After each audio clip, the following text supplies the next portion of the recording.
नमस्कार, मी प्रभाकर लोंढे, खडतार प्रवास वर्तमानपत्राचा तथा खडतार प्रवास यूट्यूब चॅनलचा मुख्य संपादक। आज आपण शासकीय विश्रामगृह धाराशिव या ठिकाणी आलेलो आहोत। या ठिकाणी येण्याचं कारण असं आहे की तुळजाभवानी ऊसतोड कामगार संघटनेचे संस्थापक अध्यक्ष की ज्याने पूर्ण जिल्हा महाराष्ट्र ज्या ठिकाणी ऊसतोड कामगारावर अन्याय झाला किंवा त्यांची जीवितहानी झाली, या सगळ्या गोष्टीला न्याय देत हे संघटनेचे संस्थापक अध्यक्ष गोरगरिबासाठी झटत असतात, कामगारासाठी झटत असतात।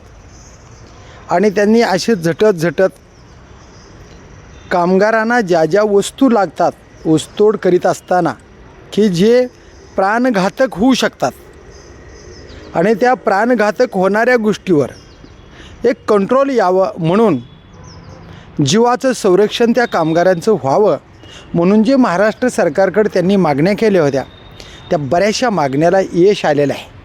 आणि ते यश आल्यानंतर जो त्यांना आनंद झाला, जे आता ऊसतोड कामगार दिपावलीच्या पिरियडमध्ये कामावर जाणार आहेत, त्या कामगारांना कशा पद्धतीनं न्याय मिळाला आहे ते आपण जाणून घेणार आहेत।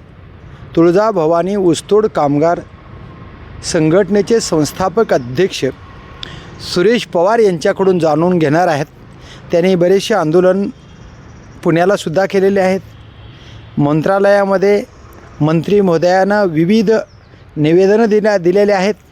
त्यांना कोणत्या निवेदनामध्ये आंदोलनामध्ये काय यश आलेलं आहे ते आपण त्यांच्या तोंडून ऐकणार आहेत। आपल्यासोबत आहेत सुरेश पवार, ऊसतोड कामगार संघटनेचे संस्थापक अध्यक्ष। त्यांना विचारूया आपण। नमस्कार, खडतार प्रवासमध्ये पवारसाहेब आपलं स्वागत आहे।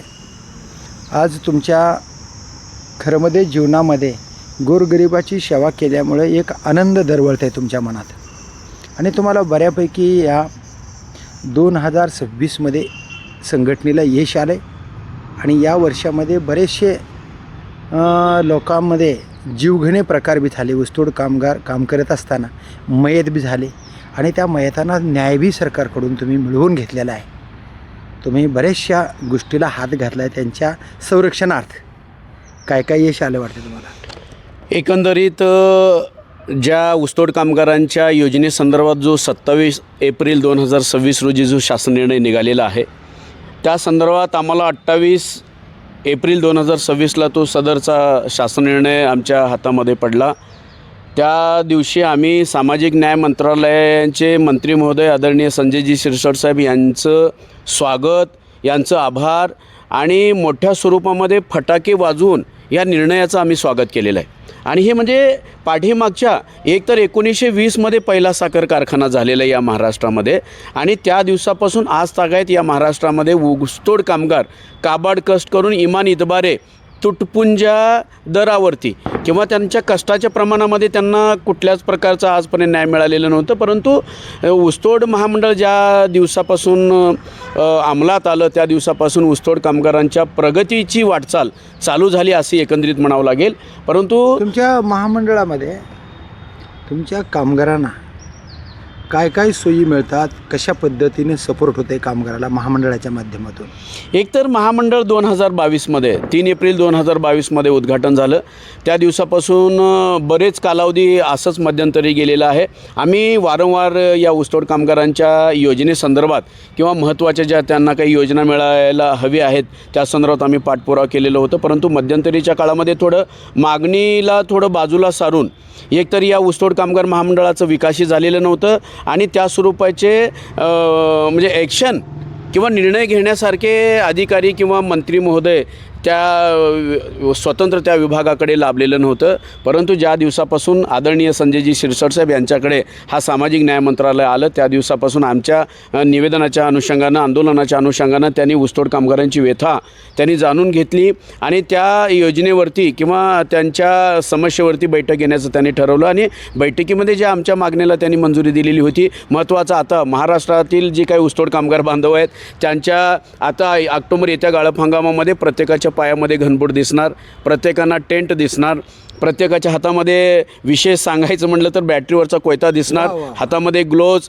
आणि त्यांना अंथरूण पांघरून महिला कामगारांना सॅनिटरीज आणि त्यांना सोलापुरी चादर अशा स्वरूपाच्या योजना देण्यासाठी शासन निर्णय पारित झाला. त्यासाठी देखील ही निविदा देखील निघालेली आहे आणि विशेष करून ह्या योजना जी काही अंमलात येणार आहेत किंवा त्यांना पुरवलं जाणार आहे त्याच्यामध्ये मध्येच थांबवतो तुम्हाला. किती गनबूट आहेत, इलेक्ट्रॉनिक्स कोयता आहे, हे सगळ्या गोष्टी तुम्हाला मिळाल्या. पण त्या लेकरांच्या शिक्षणासाठी काय निर्णय घेतला की जवळजवळ तुमचे 95 कोटी रुपये, 1200 कोटी 1200 नाही त्या जी आरमध्ये 95 कोटीचं काहीतरी आहे ना. हां, एवढं किती कोटीचा निधी मंजूर झाला तो? एक असं नाही विषय आता परिपत्रकामध्ये 995 कोटी. हा 995 कोटीचा आहे. 995 कोटी रुपयाचा जो निधी मंजूर झाला आहे बाबा या कामगारांच्या हितासाठी, आता त्याच्यामध्ये काय काय लोकांना मिळणार आहे असं आता एकंदरीत कसं आहे, ज्या काय 27 एप्रिल रोजी शासन निर्णय निघालेला आहे आणि त्या संदर्भात ज्या काही महत्त्वाच्या योजना आहेत ते काय पुरविल्या जाणारच आहेत, ह्याचा विषय काय येणार नाही. परंतु जे आम्ही ज्या काही आमच्या महत्त्वाच्या योजना होत्या, प्रत्येक मयत कामगारांच्या वारसांना सरसकट 10 लाखाच्या आर्थिक मदत मिळण्यासंदर्भात त्या शासन निर्णयामध्ये तो मुद्दा घेण्यात आलेला नव्हता. त्या संदर्भात आम्ही 30 एप्रिल 2026 रोजी आमच्या संघटनेच्या वतीनं जे काही महाराष्ट्रातील मयत ऊसतोड कामगार आहेत, महिला आणि पुरुष मिळून आम्ही महामंडळाच्या कार्यालयासमोर 200 लोक घेऊन त्या पेंडॉल मारून आम्ही 30 एप्रिल आणि 1 मे रोजी मोठ्या स्वरूपाचं आंदोलन केलो. म्हणजे जे काही आमच्या मागण्या होत्या त्याच्यात, जे सरसकट जी कोणत्याही घटनेमध्ये ऊसतोड कामगार जर मरण पावला आणि तो ऊसतोड कामगार असल्याचं जर सिद्ध झालं तर त्यांच्या कुटुंबांना सरसकट 10 लाखाची आर्थिक मदत द्यायला पाहिजे आणि त्यांच्या कुटुंबातील एका व्यक्तीनं शासकीय सेवेमध्ये नोकरी दिली पाहिजे. कारण का सामाजिक न्याय मंत्रालयाने पाठीमागच्या 2-3 महिन्याच्या कालावधीमध्ये जे काही अॅट्रॉसिटीधारक प्रस्ताव आहेत या महाराष्ट्रामध्ये त्यांना 889 कुटुंबातील प्रतिनिधींना त्यांनी शासकीय सेवेमध्ये आदरणीय प्रधान सचिव हर्षदीपजी कांबळे साहेब आणि सामाजिक न्यायमंत्री यांनी त्यांना सेवेमध्ये रुजू केलेलं आहे. त्या स्वरूपाची आमची देखील मागणी आहे आणि 12 महिन्याचा ऊसतोडीचा कालावधी लागू करावा आणि सरसकट आर्थिक मदत आणि 2018 पासून जे काही 10 लाखाची योजना आहे त्यांना 2018 पासूनची योजना लागू व्हायला पाहिजे आणि कायमस्वरूपी आणि महामंडळावरती मध्ये जे तुमचे वर्षाचे खंडित महिने केले जात होते ते आता खंडित होणार नाहीत. तुमचे या महिन्यापासून जर समजा ऑक्टोबर गाळप हंगाम चालू ते ऑक्टोबर होईपर्यंत नाही, ऑक्टोबर ते ऑक्टोबर म्हणजे आमची जी मागणी आहे आता कारखाना महाराष्ट्रामध्ये ऑक्टोबर महिन्यामध्ये गाळप हंगाम चालू होतो आणि पुढच्या वर्षीच्या 27 ऑक्टोबरमध्ये गाळप हंगाम चालू होतो. एखाद्या कामगाराचा मृत्यू झाला किंवा नुकसान झालं तर त्यांना तो कायम न्याय मिळाला पाहिजे. 12 महिन्याचा कालावधी ऊसतोडीचा लागू झाला पाहिजे. कारण का इन्शुरन्स कंपनी एखाद्या मैतानं अपघाती मैतानं 12 महिन्याच्या कालावधीमध्ये इन्शुरन्स दिलं जातं, पण त्या कामगाराला न्याय मिळाला. त्याच पद्धतीवर एक दुसरा महत्त्वाचा प्रश्न आहे. आता तुम्ही म्हणणार की बाबा एखादा मयत झाला माणूस तर त्याच्या लेकराला शासकीय सेवेमध्ये त्यांना कायमचं घेतलं पाहिजे. पण ते शासकीय सेवेमध्ये घेण्यासाठी ज्या लहानपणापासून शिक्षणाची गरज आहे त्या शिक्षणासाठी तुमची काय मागणी आहे? या कामगारांच्या लेकराला शिक्षण मिळालं पाहिजे. महत्त्वाचा मुद्दा सांगतो. आम्ही 1 मे रोजी महाराष्ट्र दिनानिमित्त कामगार दिनानिमित्त महामंडळाच्या कार्यालयासमोर आम्ही उपोषण बसलो आणि माझ्याबरोबर कमीत कमी 200 मयतांच्या वारसांचे सदस्य माझ्याबरोबर होते आणि तिथून आम्ही त्याच ठिकाणी आम्ही घोषणा केलेली होती आणि जोपर्यंत आम्ही आदरणीय सामाजिक न्यायमंत्री यांच्यापर्यंत भेटू शकत नाही त्यांचा निर्णय काय येईल त्यांनी जो निर्णय घेतील तो आम्हाला मान्य होता. 5 मे 2026 रोजी मी आदरणीय मंत्री महोदय यांना त्यांच्या कॅबिन मंत्रालयामध्ये भेट घेतलो. प्रधान सचिव हर्षदीपजी कांबळे साहेबांना भेट घेतलो आणि त्यांना सामाजिक न्यायमंत्र्यांना माझी एकच कळकळीची विनंती त्यांना मी त्यांच्यासमोर सादर केलं की सरसकट 10 लाखाची आर्थिक मदत देण्यासंदर्भाचा जो काही प्रलंबित शासन निर्णय त्वरित आपण सादर करावा आणि विशेष म्हणजे जे मान्य नाही 100% शासन निर्णय मान्य होणार, मंजूर होणार, तो पारित देखील होणार मला खात्री आहे. कारण का 27 एप्रिलचा जो काही शासन निर्णय आहे तो ऐतिहासिक निर्णय आदरणीय संजयजी शिरसाट साहेबांनी घेतलेला आहे आणि 10 लाखाचा सरसकट निर्णय मान्य होणार 100%. त्याला जोडूनच एक प्रश्न आहे. ठीक आहे, ही आर्थिक बाबतीची मजबूती काम करणाऱ्या माणसाला न्याय मिळायला खरं आहे. पण त्याची जी पाल्य आहेत मुलं, त्या मुलांना जी शिक्षण मिळणार आहे त्याच्यासाठी शासकीय एखादं वसतिगृह त्याचं पूर्ण शिक्षण तिथं 10वीपर्यंत व्हावं, 12वीपर्यंत व्हावं अशी काय तुमची मागणी आहे का? कारण काय व्हायला माहीत आहे का, माणसाला जगण्यासाठी कामगारांना पैसे मिळालेत पण त्यांनी आयुष्य पिढ्यानपिढ्या ऊसतोडीच करीत बसावं का? त्यांचं लेकरू कधी IAS अधिकारी व्हावं आणि त्यांची ऊसतोडी कायमची सुटावी अशा पद्धतीचा काही संकल्प, अशा पद्धतीची काय महाराष्ट्र सरकारकडे तुमची मागणी आहे का नाही? आता माझी स्वतःची एक संकल्पना आपल्यासमोर मांडतो. कारण का 5 एप्रिल 2026 रोजी ज्यावेळेस मी आदरणीय मंत्री महोदय यांच्या कॅबिनमध्ये होतो त्यावेळेस त्यांना एक तन मन धनापासून माझी एकच मागणी होती, महोदय 12 फेब्रुवारी 2026 रोजी जो काही भांडेकुंडी वाटपासाठी आणि शिधाशंच वाटपासाठी जो काही निर्णय पारित झालेला होता, शासन निर्णय, आणि 1200 करोड रुपये या भांडीकुंडीसाठी खर्च केलं जाणार होतं आणि 25 कोटी धान्य संचासाठी वाटप होणार होतं या महामंडळाचा पैसा. आणि मी आदरणीय मंत्री महोदयांना सांगितलं, मंत्री महोदय ही निकृष्ट दर्जाची योजना आहे, ही कृपया करून ही योजना बंद पाडण्यात यावी, ही रद्द करण्यात यावी. मंत्री महोदयांनी मला शब्द दिलेला आहे, सुरेश ही योजना फेल आहे, ही आपण रद्द करून टाकू. ही 5 मे 2026 रोजीची दुसरी काय आदरणीय आणि त्याच्या मोबदल्यामध्ये जे काही 1200 कोटी आपण खर्च करणार होतो भांडीकुंडीसाठी त्यापेक्षा शिक्षणाशी संलग्नित योजना ज्या काय असतील, जे काय मग शाळा असेल, वसतिगृह असेल, जेणेकरून या ऊसतोड कामगारांच्या पल्ल्यांना शिक्षणाच्या प्रवाहामध्ये आणण्यासाठी आणि त्यांना एक क्वालिटीचं किंवा गुणवत्तेचं शिक्षण देण्यासाठी काय योजना राबवता येतील का, तशा प्रकारच्या निश्चित योजना भविष्यामध्ये आपण राबवल्या पाहिजे. आणि शिक्षणाशी निगडीत किती खर्च होऊ द्या आम्हाला तो मान्य असणार, परंतु भांडेकुंडीवर खर्च होत असेल. मला एक तो दुसरा फार महत्त्वाचा मुद्दा तुम्ही घेतला.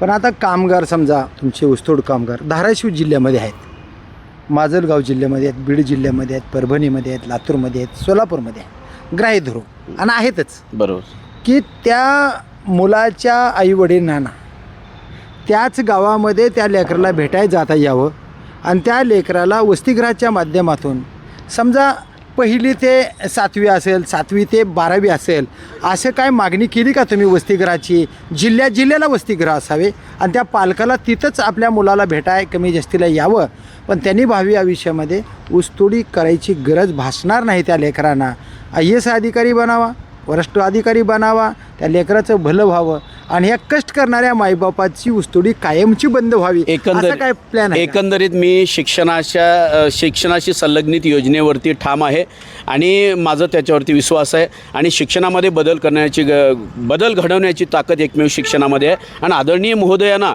मी 5 मे रोजी जे काय मी त्यांची सदिच्छा भेट घेतलेली आहे, त्या भेटीमध्ये माझा एकच दृष्टिकोन होता की शिक्षणाशी निगडीत एक तर प्रत्येक जिल्हा स्तरावरती 1ली ते 10वीपर्यंतच्या अनुदानित शाळा, एक तर या ऊसतोड कामगारांच्या पल्ल्यासाठीच ती शाळा असावी आणि त्याच्यावरती किती खर्च जर केलं तर आम्ही समाधान आहोत.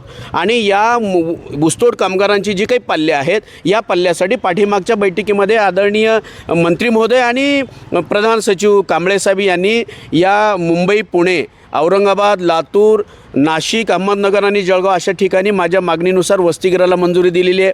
आणि ते वसतिगृह येत्या जूनमध्ये शैक्षणिक वर्षामध्ये ते वसतिगृह चालू व्हायला पाहिजे. सर बघा, वसतिगृह स्थापन करायले, शाळा स्थापन करायले, अवाढव्य भ्रष्टाचार करायले, डोनेशन फीस घेऊ काही कर्मचारी कामाला लावायले आणि ती शाळा बंद पाडायले, असे काय लोक गद्दार भ्रष्टाचारी आहेत. एखादी शाळा तुम्हालाच का देऊ नये? ज्यांना तळमळ आहे, ज्यांना ऊसतोड कामगारांच्या बाबतीमध्ये रात्रंदिवस झटण्याची कुवत आहे आणि त्यांचे लेकरं शिकवण्याची पात्रता आहे अंतःकरणातून, त्यांना एखादे संजय शिरसाट साहेबांच्या डोक्यामध्ये हा प्लॅन येईल का किंवा तुमची मागणी आहे? तुम्हाला सांगायचं विशेष म्हणजे गेल्या पाठीमागच्या काळामध्ये माझी ज्यावेळेस मंत्री महोदयांची भेट झाली आणि 1200 कोटी भांडेकुंडीवरती खर्च होणार होता, व वायफट खर्च आहे. आणि या भांडीकुंडीवर जो खर्च होणार आहे त्या पैशाचा मुळीच काही उपयोग होणार नाही.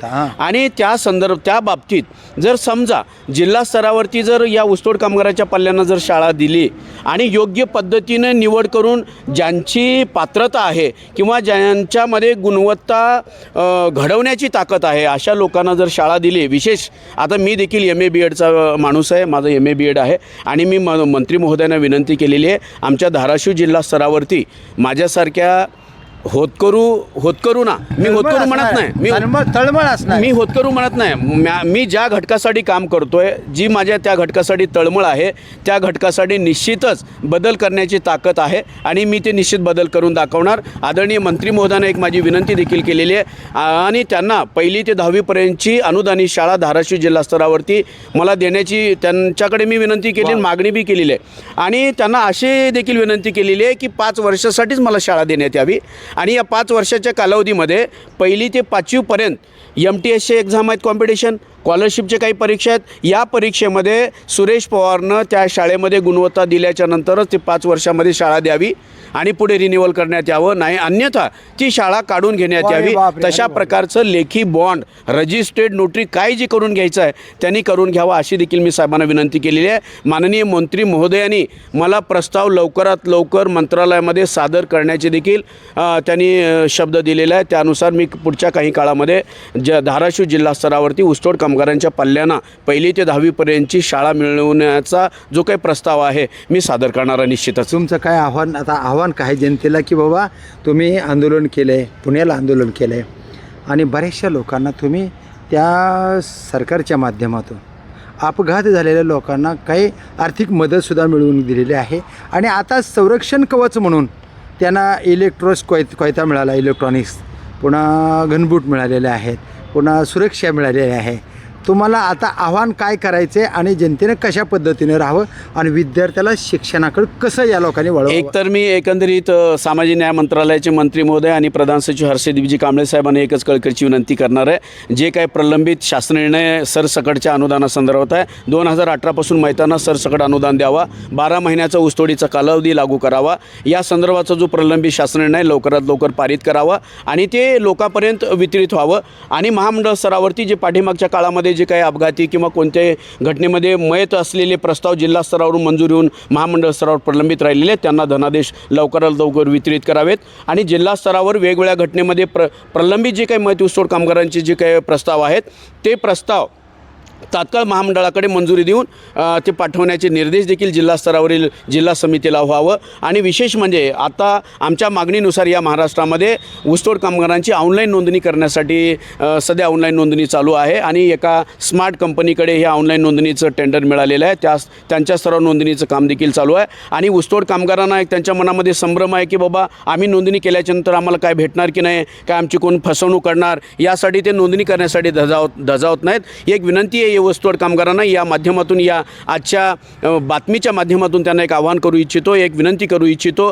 त्यांनी लवकरात लवकर आपली नोंदणी, जो कोणी आपल्या घरापर्यंत प्रतिनिधी येईल आणि तो प्रतिनिधी कंपनीनं निवडलेला असावा आणि त्यांनी आर्थिक फसवणूक करणारे नसावेत. एकतर नोंदणी करण्यासाठी या ठिकाणी कसल्याच प्रकारचं काय म्हणतात त्याला फीस वगैरे आकारणी नाही, याची देखील त्यांनी गांभीर्याने नोंद घ्यावी. बरेच जिल्ह्यामध्ये अशा घटना ऐकण्यास येतात की त्या ठिकाणी नोंदणी करण्यासाठी जो जाणारा माणूस आहे 200, 300, 400 रुपये असे त्यांच्याकडून फीस आकारणी करतायत. तरी या ऊसतोड बांधवांना माझी कळकळीची विनंती आहे, या नोंदणीसाठी फीस कुठल्याच प्रकारची आकारली जात नाही. फुकट नोंदणी आहे, निःशुल्क नोंदणी आहे. त्यासाठी आपण लवकरात लवकर नोंदणी करावी. नोंदणी झाल्याशिवाय तुम्हाला भविष्यामध्ये योजना मिळणार नाहीत आणि तुमच्या मुलांना शालेय शिक्षणाचा लाभ देखील मिळणार नाही. त्यासाठी एक सुरेश पवारची एक कळकळीची विनंती आपण ऐकावी आणि आपली आजच नोंदणी करून घ्यावी. आणि विशेषतः आज मी एक संजयजी शिरसट साहेबांना आणि एक माझी विनंती सांगू इच्छितो. कालच आमच्या या धाराशिव जिल्ह्यामधले 3 ऊसतोड कामगार 2 ऊसतोड कामगार, एक महिला ऊसतोड कामगार नेहा सतीश चव्हाण, ही नारंगवाडीची बंजारा समाजाची एक ऊसतोड कामगार आहे. चलत्या गाडीवरून पाठीमागं पडल्याच्यानंतर डोक्याला मार लागलेल्या अवस्था 8 तारखेला त्यांचा अपघात झाला आणि ती 13 तारखेला त्यांचं निधन झालं. आणि विशेष म्हणजे ही बाई 8 महिन्याची गरोदर होती आणि एक महिला मरण पावली, परंतु त्याच्याबरोबर एका बाळाचं देखील निधन झालेलं आहे. आणि बेळम तांडा येथील विलास काशीनाथ पवार हा मुलगा देखील वाहनाच्या अपघातामध्ये जाग्यावरच मयत झालेला आहे. आणि रवी विनायक आडे, जिवळी पश्चिम तांडा या ठिकाणचं देखील युवक आत्महत्या करून फाशी घेऊन आत्महत्या केलेला आहे. आणि त्याचबरोबर प्रदीप पंडित पवार हा देखील या एकाच अपघातामध्ये दोघं एकाच मोटरसायकलीवरून जात होते, परंतु तो मोठ्या गंभीर अवस्थेमध्ये आज उमरगा शहरामध्ये विश्वेकर डॉक्टर यांचं अपघातांचं हॉस्पिटल आहे, याच्यामध्ये फार गंभीर अवस्थेमध्ये ॲडमिट करण्यात आलेलं आहे. सांगायचं तात्पर्य एवढंच आहे की सरसकट आर्थिक मदत ची जो काही शासन निर्णय प्रलंबित आहे लवकरात लवकर शासन निर्णय पारित करावं आणि आदरणीय शिरसाट साहेबांवरती माझा विश्वास आहे आणि हा पाठीमागचा जो काही निर्णय झालेला आहे त्याच पद्धतीनं हे प्रलंबित असलेले शासन निर्णय पारित करून ऐतिहासिक निर्णय त्यांनी पारित करावा. सर अजून काही मला फोन आले कारण माझ्या चॅनलवर तुमच्यासारख्या बातम्या असतात कारण तुमच्या सोबत असल्यामुळं बऱ्यापैकी तुमच्या लोकांची माझी ओळख झालेली आहे. काही लोक चॅनलवरचा नंबर घेऊन मला फोन करतात. सुरेश पवारांना अशी आमची विनंती आहे की आम्हाला 200-250 रुपयामध्ये टनभर ऊस तोडून घेतले जातात तर आमच्या या रकमेमध्ये वाढ व्हावी की 200-300 रुपये ही रोजगार काय परवडत नाही त्या रोजगाराची वाढ व्हावी आणि तसं कारखान्याला त्यानं पत्र द्यावं की जे आहे रक्कम मिळणारी त्याच्यात आमचा रोजीरोजगार होणार नाही तर त्याच्यात वाढ व्हावी अशी विनंती ऊसतोड कामगार संघटनेच्या अध्यक्षांनी करावी अशी माझ्याकडं तुमच्या कामगारांनी विनंती केली. त्याच्या बाबतीमध्ये काय मत? एक तर 2022मध्ये 95 रुपये प्रतिटन तोडण्यासाठी दर आदरणीय शरदचंद्रजी पवारसाहेब यांच्या बैठकीमध्ये त्यावेळेस मंजुरी झालेली होती आणि मुकादमाच्या कमिशनमध्ये 1% वाढ झालेली होती. परंतु हे आता 366 रुपये प्रतिटन ऊस तोडणीसाठी दर आहे परंतु हा परवडणारा दर नाही आणि त्यांच्या कष्टाच्या तुलनेमध्ये हा जो 366 रुपये दर आहे हे एक म्हणजे मला तर असं वाटत नाही की हे त्यांना परवडत असावा कारण या साखर कारखाना प्रशासनाने आज रोजी जे त्यांच्या अंतर्गत जे काही हार्वेस्टर ऊसतोडीला यंत्र वापरतात त्या यंत्राला 550 रुपये प्रतिटन ऊसतोडणीचं दर देतात आणि माझं तर मत आहे माझं पाठपुरावा देखील आहे मागणी देखील आहे परंतु आमच्या मागणीला या महाराष्ट्र सरकारने मनावरती काही घेतलेलं नाही परंतु माझी एकच मागणी असणार आहे जो काही हार्वेस्टर मशीनला जो काही तुम्ही 550 प्रतिटन ऊसतोडणीला दर देताय त्याच पद्धतीनं समान काम समान वेतन या ऊसतोड कामगारांना देखील 550 रुपयाचा वेतन म्हणजे ऊसतोडीचा दर दिलं पाहिजे. त्याशिवाय ह्यांना कुठल्याच म्हणजे परवडेबल हा तर दर नाही परंतु या शासनाला किंवा जे काही साखर महासंघ आहेत किंवा जे काय प्रशासन या विभागावरती काम करतात त्यांना माझी एक कळकळीची विनंती आहे की 550 दर या भविष्यामध्ये व्हायला पाहिजे आणि एकंदरीत या हार्वेस्टरमुळं ऊसतोडी करणाऱ्या कामगारांचे हात देखील बेकार होणार आहेत आणि भविष्यामध्ये या हार्वेस्टरचं प्रमाण देखील कमी व्हायला पाहिजे आणि विशेष म्हणजे साखर कारखाना प्रशासनाने जे काही 10 रुपये सेस फंड महामंडळाकडे देतात त्याच्यावरती ही सर्व नियोजन किंवा योजना खर्चिक बाब त्याच्यावरती अवलंबून आहे. साखर प्रशासनाने प्रतिटन वेळेमध्ये आपल्याला शासन निर्णयामध्ये जे काही आदेश निर्गमित करण्यात आलेले त्या आदेशानुसार ह्या शेष फंडाची रक्कम आपण या महामंडळाकडे जमा करायला पाहिजे. त्याच पद्धतीनं राज्य सरकाराकडून जे महामंडळाकडे प्रतिवर्षी देण्यात येणारी जी काही रक्कम आहे त्या प्रमाणामध्ये लवकरात लवकर शासन देखील या महामंडळाकडे जोपर्यंत निधी म्हणजे उपलब्ध करून देऊ शकत नाही तोपर्यंत या ऊसतोड कामगारांना कुठल्याच योजना पारित होऊ शकत नाहीत. एवढीच माझी एक विनंती आहे. बघा किती महत्त्वाची तळमळ आहे की मी तर म्हणेन की महाराष्ट्रात जेवढ्या संघटना काम करतात गोरगरिबासाठी त्या संघटनेच्या प्रत्येक नेत्याने ज्यांच्यामुळे आपलं वर्चस्व वाढतं आहे आपल्याला नेता म्हटलं जातं आहे आपल्याला लीडर म्हटलं जातं आहे आपल्यावर विश्वास ठेवला जातं आहे सर्वसामान्य माणसाकडून त्या माणसासाठी जी ही तळमळ आहे विनामूल्य तळमळ आहे. कुणीही ऊसतोड कामगाराकडून निधी घेऊ नये पैसा घेऊ नये पैसा घेऊन नोंदी करू नये अशी जी त्यांची तळमळ आहे ते तळमळी आपल्या कामगारानं लक्षात घ्यावा आणि महाराष्ट्र सरकारनं ज्या ज्या योजना या कामगारासाठी उपलब्ध केलेल्या आहेत त्या कायमस्वरूपी तात्काळ त्याची अंमलबजावणी करावी आणि 10 लाखाची मदत ताबडतोब GR काढून जनतेपर्यंत पोहोचवण्याचं काम करावं. मैतांना वेळेवर न्याय द्यावा आणि विद्यार्थ्याच्या शिक्षणासाठी जिल्हा तेथे शासकीय वसतिगृह असावं. विद्यार्थ्याला शिक्षण घेण्यासाठी न्याय सरकारनं द्यावा. कायम IAS अधिकारी बनण्यासाठी त्या लेकरांनी प्रयत्न करावा. कायम ऊसतोडी करत आमचा समाज मेला नाही पाहिजेत त्यांच्यात परिवर्तन झालं पाहिजेत हीच भूमिका महाराष्ट्र सरकारनं घ्यावी आणि समाजाला ऊसतोड कामगार संघटनेला ऊसतोड कामगारांना न्याय मिळावा एवढीच अपेक्षा त्यांनी महाराष्ट्र सरकारकडून केलेली आहे. तर बघूया संजयजी शिरसाट साहेब कशा पद्धतीने या कामगाराकडे पाहतील आणि समाजाला कसा न्याय देतील ऊसतोड कामगारांना कसा न्याय देतील याचकडे आपलं लक्ष आहे. बघूया येणाऱ्या काळामध्ये नेमकं काय होतं ते मी प्रभाकर लोंढे, खडतार प्रवास वर्तमानपत्राचा तथा खडतार प्रवास यूट्यूब चॅनलचा मुख्य संपादक. या चॅनलला सबस्क्राईब करा, शेअर करा, लाईक करा, बेल आयकॉनचे बटन दाबा आणि आपले विचार शिक्षणाच्या माध्यमातून सर्वसामान्य कामगाराच्या हितासाठी कमेंट बॉक्समध्ये नोंद करा. धन्यवाद. धाराशिवकार. जय हिंद, जय महाराष्ट्र.